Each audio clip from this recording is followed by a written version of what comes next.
Across Britain, thousands of historic buildings have been neglected. Their owners struggling to restore them because of planning restrictions, design problems or lack of money. Luckily, some romantics do take on the challenge of converting and restoring these forgotten gems. But it isn't for the faint-hearted. You've got to be slightly crazy. I think it can push you to the limit, actually. We have to find a way of getting this done, because if we don't, then we lose everything. They're often churches, mills and barns. But also factories, warehouses and industrial buildings that are often abandoned because they're so difficult for residential conversion. These buildings have as much rich history and tell as many fascinating stories about our past as any stately home or medieval castle.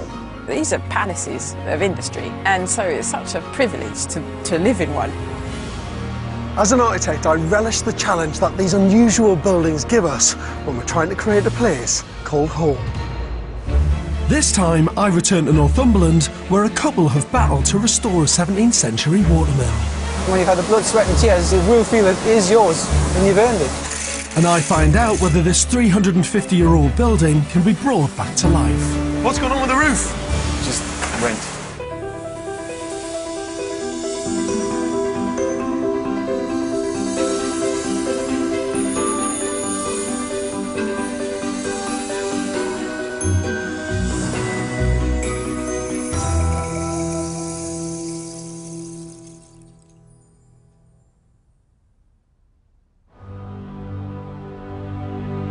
I'm in Northumberland, the northernmost county in England and one of my old stomping grounds.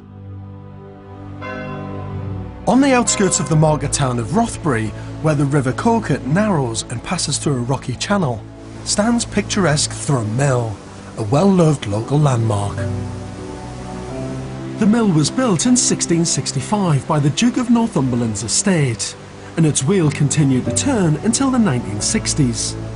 This Grade 2 listed but forgotten gem was eventually bought in 2008 by shoe shop owner Dave Headley and his wife Margaret for £245,000. Their dream is to restore Thrum Mill and turn it into a family home for them and their two grown-up children.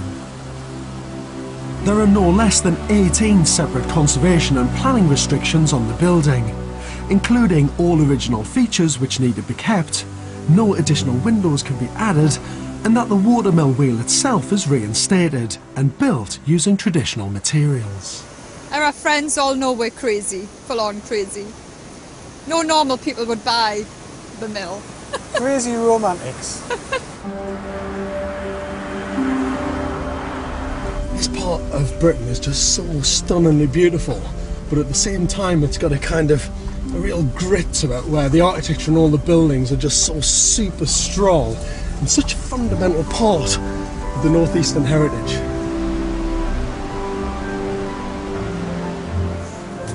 Oh, look at that, what a fantastic building. From the front doors, this is. Oh, hey, George. Hey. Hi, George. How are you? You must be Margaret. Nice to meet you. How are you? Yeah, lovely to meet you too. What a great building you've got. That's fantastic. Super Fantastic. lucky. Come on, we'll show you. Lucky. Super, it is. Should we go and have a look round? Fantastic. Yes. Where's the best place to go? Dying to show you. It's a bit noisy down here, That's mate. incredible, isn't it? Yeah.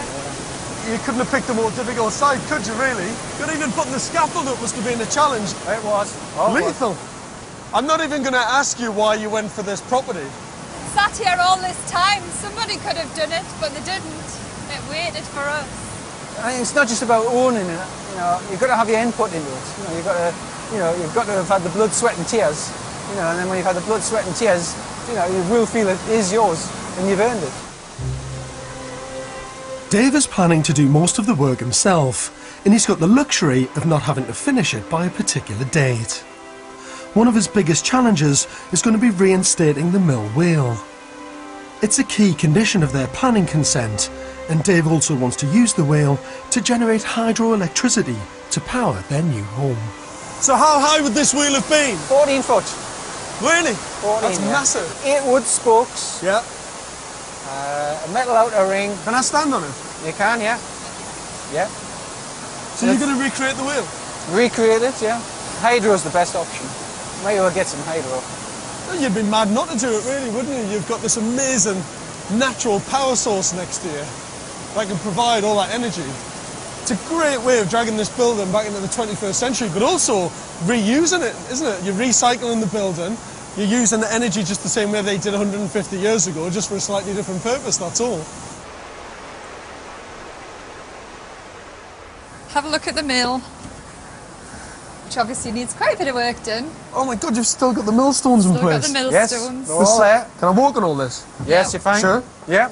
And what's this room going to be in here? This is living room. Yeah. Lounge. My God, you've got your work cut out. Yeah. The millstones take up most of the far end of the ground floor, but it's written into their planning permission that all of the original mill machinery must be left in place. Well, that's the challenge. You've got to make all these, you know, artifacts work for themselves. You know, they've got to be unique room features. Up to the bedrooms. Up to the bedrooms. Yeah. I love the way you're saying it as if it's all finished. I love that. So this is the bedrooms. All it takes is a little imagination and we're there. So this is going to be the view from your bedroom. Yep. That's the one. Oh my God. Look at that. We want to watch the salmon leap right from this spot. Yeah. The lower floor of the mill is currently accessed by some rickety stairs, leading to its own entrance. So here we go down to the kitchen. It's a rustic finish. The rustic look. Yeah. Where's all this come from? From the floor? That's come from the firebox. An amazing amount of stone. That's the spoils. What's the risk of flooding in this? Floods. Well, Really? when we bought, the report come back, balance of probability, twice in 100 years. Twice in 100 years. We've had 2 floods in 2 years. Oh, you're joking. They knew exactly where to put a water mill. Yeah. And then you've got all this kit, all still in place, which is unbelievable, really. You've still got the wooden shaft. Yeah.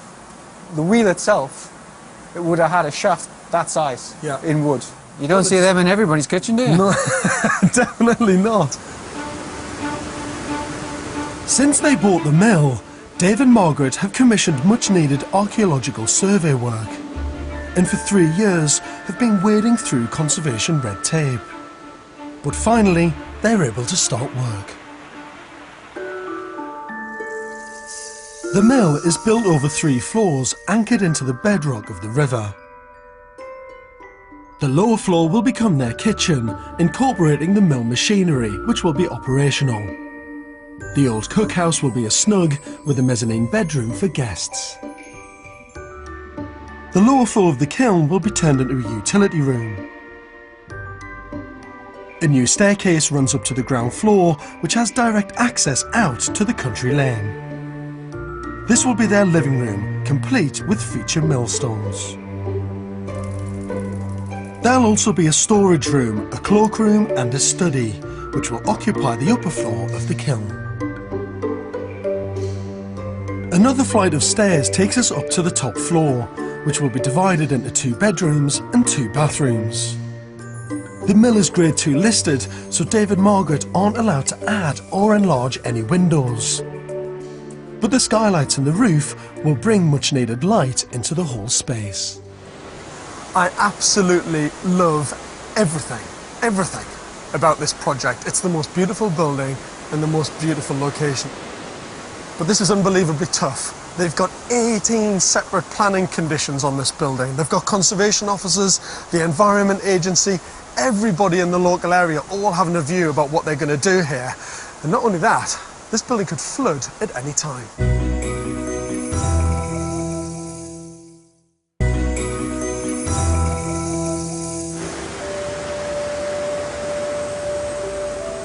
The restoration of Thrum Mill is now in its 4th month, but progress has been slow.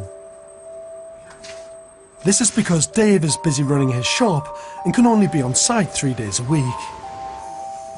Dave has been helped by his son Chris, who's an electrician by trade. For such a difficult project, Dave and Margaret have a challenging budget of just £125,000. I just like it. I just like being here and like doing all the work. Outside, work on the new water wheel has begun. Dave is constructing a wooden template which will help him confirm the final measurements. Make a note of that. It's clears it by 3 inches that side. Conservation are insisting that the new wheel looks as much like the original as possible, so Dave's using old photographs of the mill as a guide. It's a big piece of engineering, that's what I would call it. The water wheel is going well, but the stairs are problematic. The plans Dave and Margaret inherited included a design for a staircase that goes up through all 3 floors. But when Dave began to mark this out, he found there wasn't enough headroom on the ground floor to comply with building regs. The constraints of this old building makes a redesign difficult. Can't move the windows, can't move the doorways. So the options are move the staircase to another part of the building, or spiral staircase. It's going to be a spiral staircase as far as I can see, unless there's a stroke of genius. While Dave and Margaret face the challenge of changing the fundamental purpose of this building, I'm keen to look back into the history of the mill. I've managed to unearth a map from 1833, which clearly marks our mill. However, further upstream is another site called Old Mill. I've no idea what the relationship is between them, but both were under the ownership of the Duke of Northumberland. So I've come to the heart of the estate, Alnwick Castle, home to an incredible private archive. Morning, Chris. Hello, George. How are you? Welcome to Alnwick Castle. Thank you very much. Pleasure to be here. Unbelievably, Chris Hunwick, the estate's archivist, has found a link between this mysterious old mill and one of the most infamous events in British history. Well, the 9th Earl, under whom that mill was built, spent nearly 17 years in the Tower of London implicated in Gunpowder Plot. That's amazing. He put his cousin, Thomas Percy, in charge of the castle here as constable. Yeah. And Thomas was one of the key conspirators who actually hired the rooms underneath the House of Lords to store the gunpowder. My God. And unfortunately for the 9th Earl, the night before the plot, he'd popped over to Sion House, where the 9th Earl was in residence, on the outskirts of London, and possibly tipped off the 9th Earl that he might not want to go to Parliament the next day. I see. And so then how did the mill come about? What's the connection there? Well, the Earl was fined £30,000 for his implication in the plot. So the Earl set about improving his estates to improve the revenue so that he could pay for his fine. And mills were critical to that. Here we are. Welcome to the archives, George. Oh my word. What a fantastic place. Look at this. In this Rothbury box here, we've got a letter from 1608. And you'll see here, this is a letter from William Ord, the collector of rents for the Earl, based in Rothbury. Yeah. He's writing to the Earl in the Tower. He suggests an improvement for the estate. You see this. This is a new rent. I have agreed for the building of a fulling mill to be built on the river of Coquet, or Coquet. This first mill, known as Thrum Mill, was a fulling mill, so it's to do with wool. So this is his suggestion, that if the Earl outlays £12 to build a new mill, he'll get £5 back per annum thereafter. If he had to pay back his £30,000 fine? Yeah. £30,000 is a staggering amount of money if you can build a mill for 12 quid. Exactly. 55 years later, our mill, a corn mill, is built a few hundred yards downstream, and Chris is able to show me the very first lease. Here we are. So you'll see, interestingly, this is labelled Rothbury New Mill, alias Thrum Mill. This is quite nicely written, and so this now describes it as all that watercorn mill with the appurtenances now erected or to being erected upon the river of Coquet, and the first tenant is Richard Gare, and that's his mark. We don't know exactly what happened to that first one, but it could have been flooded out. The Coquet does flood often, even now. Yeah, unfortunately. It could have been to do with the ravages of the Civil War. So perhaps the fulling mill falls out of use during the course of the 17th century, and then this new mill is built a bit closer to the Thrum, where the force of the water is really powerful.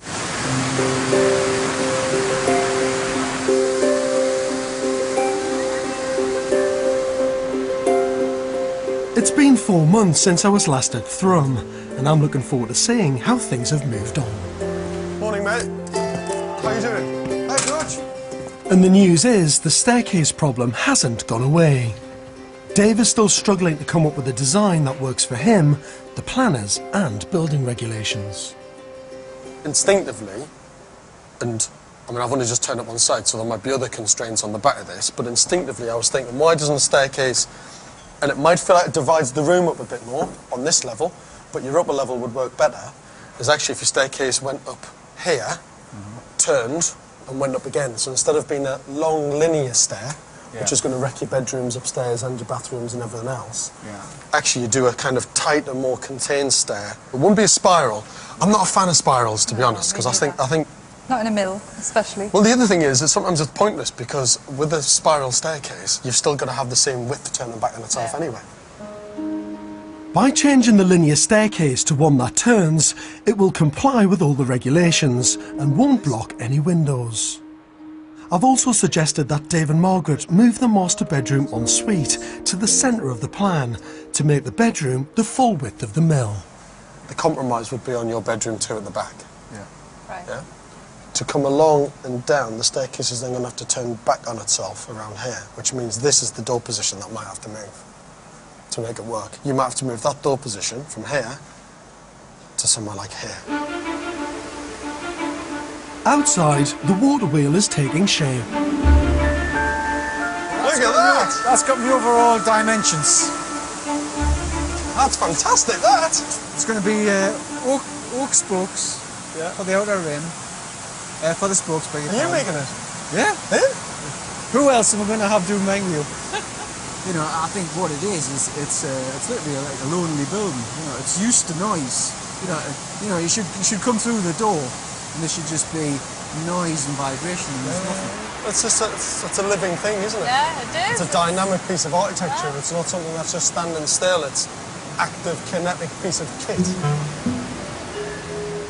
On the lower level, where the kitchen will be, Dave's been busy. He's cleared the rubble and lifted the old flagstones before installing underfloor heating. Today he's got the boys together to start relaying the floor and he's asked me to lend a hand. Nah, that is a heavy bit of stone now. Well, I picked the heaviest one first. I'm gonna have a hernia. I think that's the thickest one. You definitely stitched it. Yeah, good on you, George.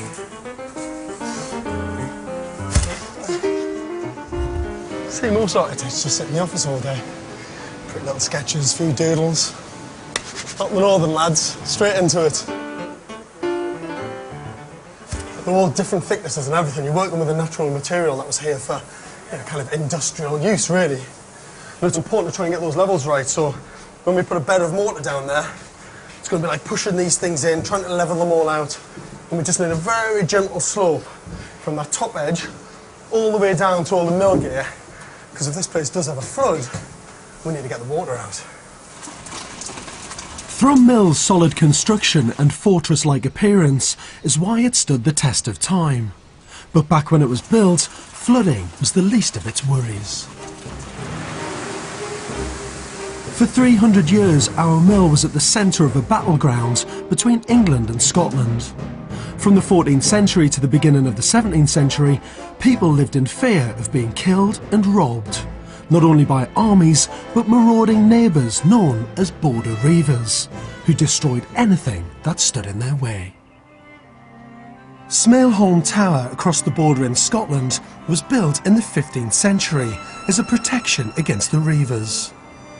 Historian Alistair Moffat is a descendant of a reiving family and an expert on these troubled times. So just looking at this building, I mean, it's incredibly strong, very well kind of fortified, very defensible.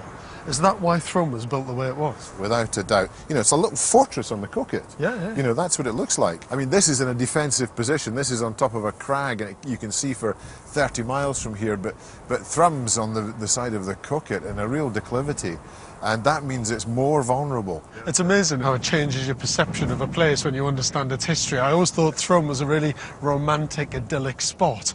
Actually, it must have been bloody scary to be a miller there. Very scary. It was built at a time when this was a thoroughly criminalised society. Now, what's your head?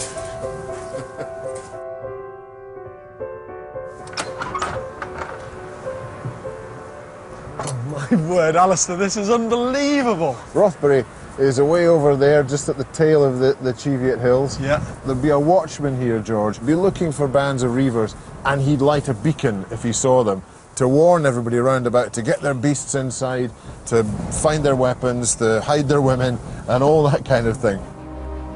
In 1603, King James succeeds Elizabeth I, and as King of Scotland and England, unites the two countries, ushering in a more peaceful age. But change doesn't happen overnight, and the fear of violence was still present 60 years later, when David and Margaret's mill was built. The building a mill at Rothbury that looks like a blockhouse, you know, all of that certainly was a testament to a dreadful and terrible past. And the reivers, did they die out because of the border changing? They did. They essentially calmed down and took up rugby.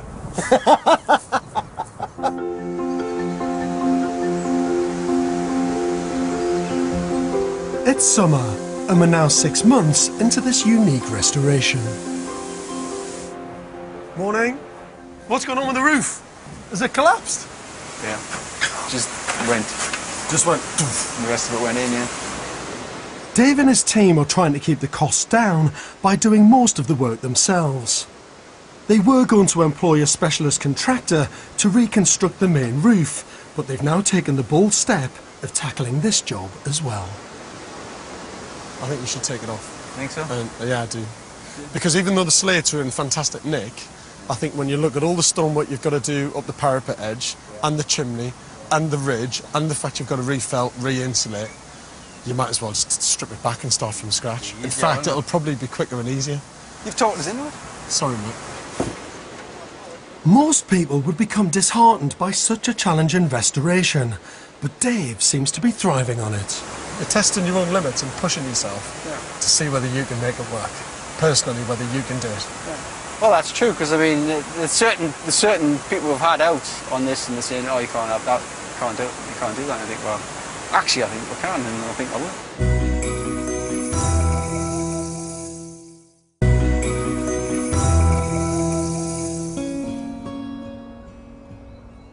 Dave and his team have now repaired all of the old stone walls and chimneys, and they've reconstructed the roof. But while all this work was going on, Dave's wife Margaret, who already suffers from arthritis, fell ill with pneumonia.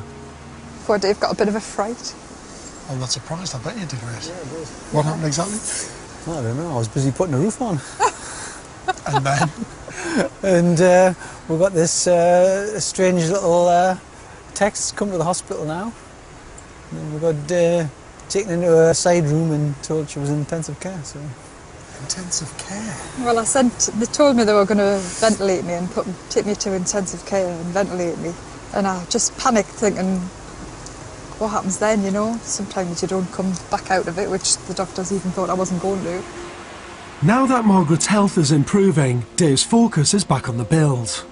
In the meantime, I've managed to explore deeper into our mill's past, discovering that it was once leased by Sir William George Armstrong, one of the great inventors of the Victorian age. Thrum Mill fueled his fascination with the power of moving water. Armstrong's hydraulic inventions made his fortune, with which he built Cragside, a magnificent Tudor Revival mansion close to Thrum Mill. Here he pursued his fascination with hydroelectricity, which generated power for his estate. Good morning, Henrietta. Hello, good morning. How are you? Henrietta Heald is the author of a book on the life and work of William Armstrong. What technology and inventions did he bring to Cragside? Cragside was the first house in the world to be lit by hydroelectricity. It was actually in this room, in this gallery, as it is known, that light came on for the first time. That's a staggering achievement for any building and inventor, isn't it? It is indeed. And of course it happened with help of Joseph Swan, because Joseph Swan was a Newcastle chemist and he was a friend of Armstrong, and he had just managed to perfect, after many years of trying, the first light bulb. Armstrong had the power and he had the means. 1880s actually was when it first came on. The first light bulb comes on, powered by hydroelectricity. Yes. I mean, incredibly ecological for its time. Cragside became known as the Palace of the Modern Magician, a showcase for all the latest technologies of the age. Armstrong's hydroelectrics powered hot and cold running water and even central heating. It was the only house of its time to boast such luxuries.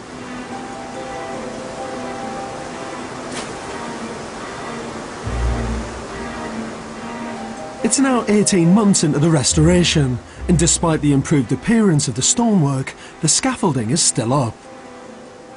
However, Margaret is back on site and is keen to show me one major development. Out ready now. Margaret? Hello.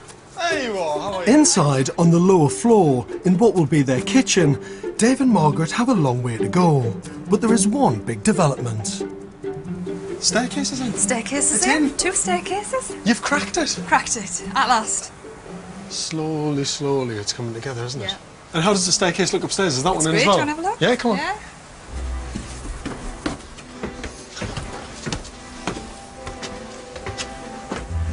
Actually, when you get to this level, it works really well, doesn't it? Yeah, it does. Because I know you were worried about it coming too far into the space. Yeah. When you think of all the restrictions of your head height, hitting that timber, avoiding the wind upstairs, getting the wall in the right position upstairs, it was really difficult. Yeah. You've probably come up with the best and the most efficient scheme, and actually I think it's the only way it would have worked. Yeah. It's great. It's brilliant. I'm chuffed. This is it. Class. Proper Restoring the mill's wheel is part of the planning conditions. At a cost of £12,000, 224 individual pieces of steel are being cut that will make up the wheel's outer rim. And the way this has been cut, it's like 21st century laser technology, slicing through steel like a knife through butter. Is this it? This is coming it. together already? That's fantastic, that. Yeah, it's coming together quick. The nice thing about this stuff is because it's been made in all these individual bits, means you could actually assemble it on site in sections, couldn't you? Yeah, you could. I had this mad image that this 4.5-ton lump of a whale was coming up in one big massive section, but I mean, with steel of that weight, you'd never get it in. No. No, it's right. Just picking that bit up's enough. Yeah. A few weeks later, and after a call from Dave and Margaret, I'm back at the mill. There's been a major flood, their third in 4 years. I honestly thought when I came around that headland, if it wasn't there, you know, I wouldn't be surprised because there was so much destruction. I thought the gable end would have gone. Yeah, that's all the scaffolding boards away, you see. That's all my bottom stage gone. All the scaffolding boards gone. And the amount of debris, you know, heavy materials that came down, and the velocity. What, so you had, what, trees coming down, branches? Trees, security fencing, gate posts, unbelievably big stones. And the mill race, which was empty, is 4 and 5 foot full of heavy stones. You know, it's jam-packed with debris, which, you know, it's going to be absolutely murder to remove. It's kind of 2 steps forward, 1 step back on this build, isn't it? You make a big leap ahead and then you get knocked by the weather and you have to take a back step and then get your head down and get stuck into it again. Has he not told you he's broke his rib? He broke his ribs? He's broken rib, yeah. It's only a week ago since he'd done it. He's not supposed to be doing anything at all. He's tackled the windows, he's been doing all sorts of ridiculous things that he shouldn't have been doing. But he can't stop himself. He doesn't know the meaning of the word rest? No chance. At all, does he?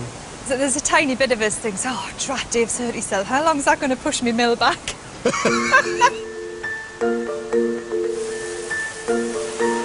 I first came to Thrum Mill almost 2 years ago. Despite the enormous challenges they've faced personally and financially, Dave and Margaret have never given up on their dream. To keep costs down, Dave and the family have done most of the work themselves, but they've still come to the limit of their £125,000 budget. Morning. Hi, George. How are you? Fine, how are you? What a fantastic day. I know, it's gorgeous. Absolutely beautiful.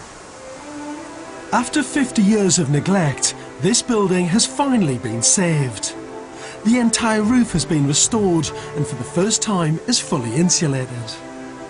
All the original stonework has been repaired and repointed, a great achievement by Dave and the family. Look at that. The stonework looks beautiful, the windows are fantastic, and the roof, you can tell it's really well insulated because the snow hasn't melted. Come in, George. Before they started the restoration, the lower floor was a mess of broken masonry and abandoned mill machinery.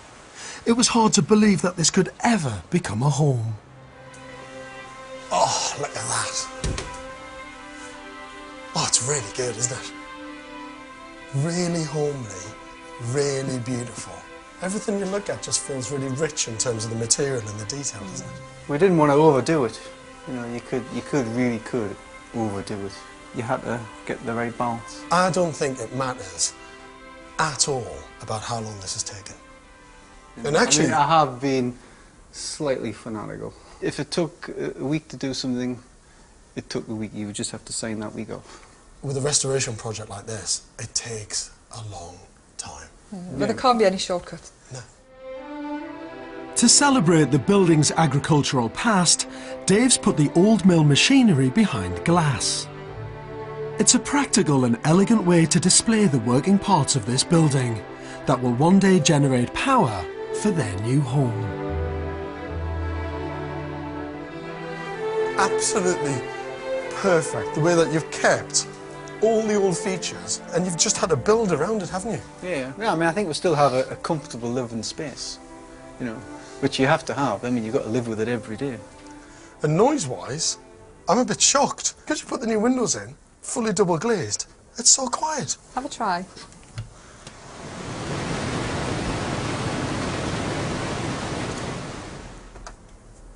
Brilliant. The cost of rebuilding the entire roof and a hefty £25,000 to connect electricity to the mill has meant the funds for the water wheel have dried up. So their dream of moving in and having the wheel turning again will have to wait. I mean, ideally what we need is we need a break in the weather. You know, we can have a good few solid days on it, if not weeks. Weeks, I think. It's, I mean, it's definitely weeks. Because it's an engineering project in itself. Yeah. You know, just because of the weight of all the pieces. You know, we've got to make all the yoke spokes, we've got to make all the paddles. And the only way we can make them really is on site, on the job, as it's being built, section by section. You've done the right thing holding off. The question is now, how long have you got to wait for this weather to drop, the water level to drop, and give you the few weeks you need to get the wheel on? And that's turning against the mill. I mean, that's going to be the icing on the cake when it's finished. I think it's brilliant that this mill is going to have a working wheel back on there. We're not rushed anything, so we're not going to rush that. Yeah. I don't blame you. I love it that Dave and Margaret have never wanted a compromise on this project. Combine this with the 18 stringent planning conditions has meant that this restoration project was always going to move at a slow pace. When I first came here, the ground floor was an abandoned wreck, falling apart at the seams. Dave and his small team have transformed it into a bright, uplifting space. They've raised the floor up to the level of the millstones and have started laying the new wooden floor. Upstairs, the bedroom walls have been constructed with their high glass partitions that will make the best use of the available light, and the ensuite bathrooms are taking shape. This restoration has been a superhuman effort and one that I'm proud to have been part of. Present your Thrum Mill history book. That this is your life of Thrum Mill. All right. Congratulations on your amazing achievements so far. And it is mine. And there it is. There's Thrum Mill. Wow. Full story. Amazing. There's you two. Look at that, in the end. So that's yours. Fantastic. The history of Thrum Mill. Oh, thank you very much, George. That's great. That's amazing. That's fantastic. Cheers. Cheers. Cheers. Congratulations. Thank you, George. To Thrum Mill. Thrum Mill, yeah. After nearly 2 years of restoration work, Dave and Margaret now need to raise more finance to get over the final hurdle. They still have to complete the bedrooms and bathrooms, but can only move in once the water wheel is under construction, and that remains their biggest challenge. What Dave and Margaret have achieved here is nothing short of being unbelievable. And they've always said it'll be finished when it's finished. And you know what, when it is, I can't wait to come back.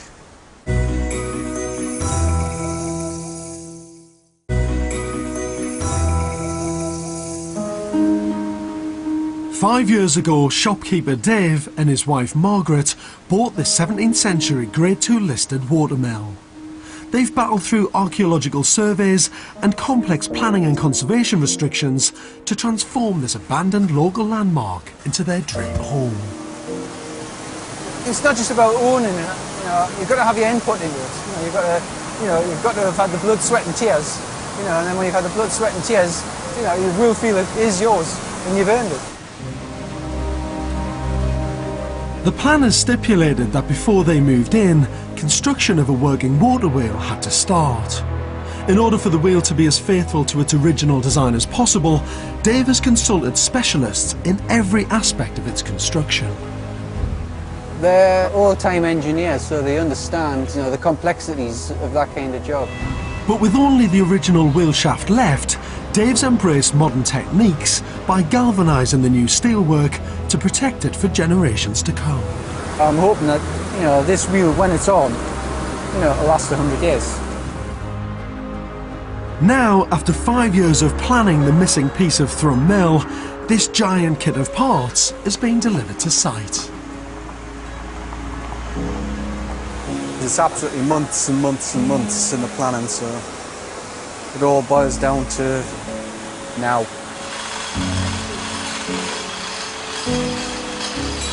Today's really important because we've waited so long. I mean, a water mill isn't a water mill without a water wheel. Because it's summer, the River Coquet is at its lowest level. Perfect conditions for Dave and the family to unite the new steel with the original shaft. It's a bit of a battle at the minute. It seems to be testing us. This is a difficult job because the wheel has to be perfectly aligned with the old building. We've measured, double measured, triple measured, went away and thought about it and then measured it again. Dave is using very traditional techniques to construct the wheel and is pushing his body to the limit. He's had his broken ribs and he's nearly lost his eyesight with his Lyme experience, and every day there's a new bash. Margaret has so much faith in Dave's ability, but with 224 separate components to precisely piece together, it's a massive undertaking. This wheel has set us back in a lot. We've borrowed and borrowed, and that's it. We've run out now. It's all gone on that wheel. The wheel just completely defines the whole project, and it's finally going to look like it used to look 100 years ago. It's been a year since I was last at the mill, and I'm back to see if Dave and Margaret have completed their ultimate challenge. So is the wheel on? The wheel's on? It's on! It's on now, At last! It is, huh? That's really exciting, isn't it? Oh, yeah. And what was it like getting it here? It's tough. Tough, yeah. And then actually constructing the wheel, what was that like? Long and arduous. Did you do it? Yeah, we did it, yeah. Right. Did it all ourselves, yeah. That's a major engineering job, that is. And there it is, in all of its glory.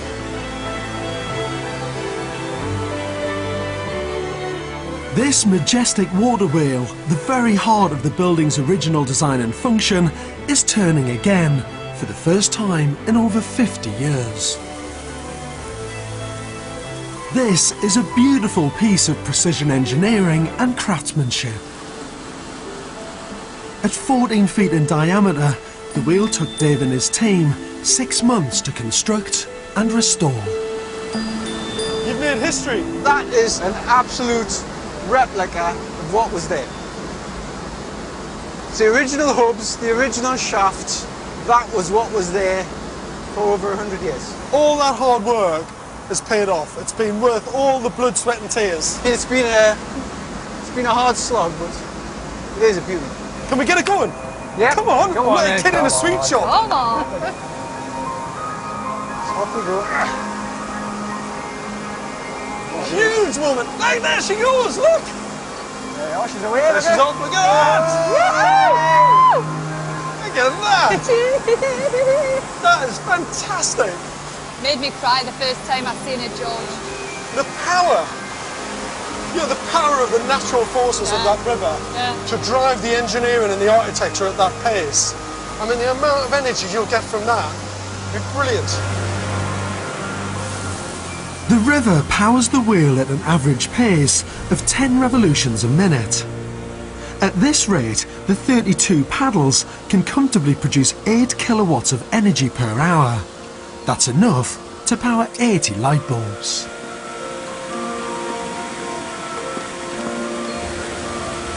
You built that, and that. It's like... Yay! Oh, well done. Happy days. I mean, no matter what this builder's throwing at you, you just get on with it. You're a grafter. Yeah. Cheers, George. There's a property for everybody, you know, and everybody might look at it, but there's always that one person who buys it and has a vision.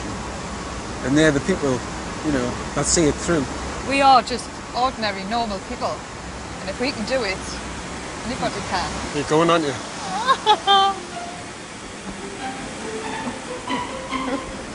Oh, I'm going to drink the champagne. Cheers. Cheers, Dom. Cheers, Cheers. On my last visit, they'd spent £125,000 and the mill was far from being complete. Now they've spent a total of £160,000.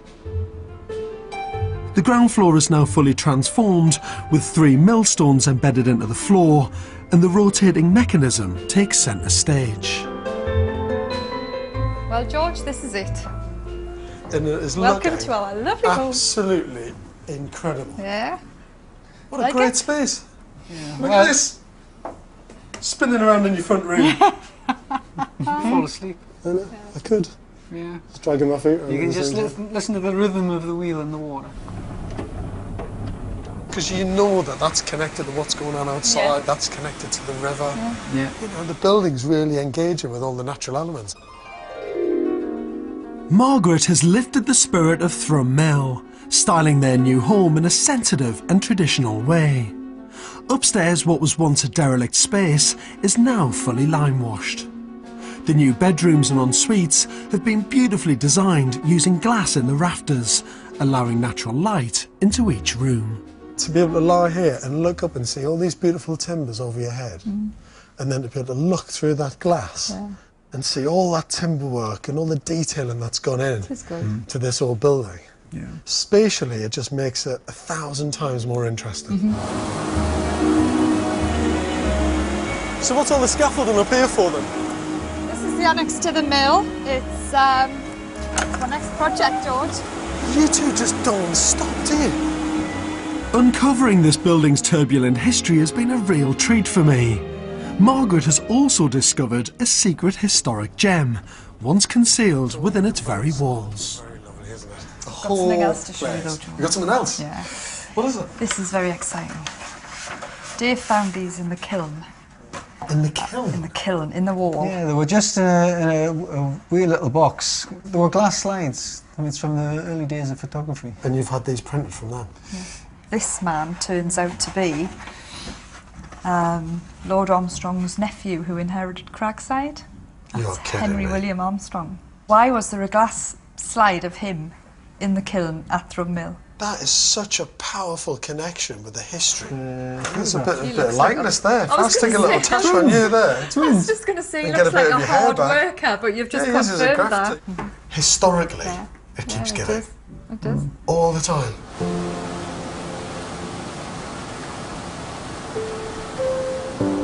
Thanks to Dave and Margaret, it's safe to say that after a 5-year battle, Thrum Mill has been saved. Through all their efforts, endless drive and their ultimate love for the building, they've now earned the right to be called custodians of one of Northumberland's historic treasures. But I've got something to give Dave. You've got a present for Dave. You didn't know about this, did you? No, I didn't know anything about it. Let's unwrap it. Wow, what's this then? There we are, Dave. This is Let's have a you. look. Some people want it to happen, some wish it would happen, others make it happen. Alright. Alright. And that's me, is it? That's you. Alright. Well, thank you very much. Oh, that's not from me, that's from your missus, mate. I think she deserves a hug for that. Oh, come on. Well, I'm touched. So where we're putting that then? Well, probably Before you need get- Love it. You two are turning away because you're both filling up. I love it. They're both looking at the wall because they're both getting really emotional. I love it. He's desperate to get out of shot. I'll be honest. Give her a hug. Oh, come on. Quick. You've made your mark in history. You've done it, and you've done it together. You know, powerful stuff. It is. You think the journey you've been on and what you've achieved? It's incredible. I think. Incredible. You should be proud of each other. Shut up, you. We've been married for years and years and years. So. You're the restoration dream So team. we know each other, you know, everybody, each other's thoughts processes. You know, she knows what I'm thinking, I know what she's thinking, so, you know, usually. I know what he's thinking, and I'm usually thinking, oh no.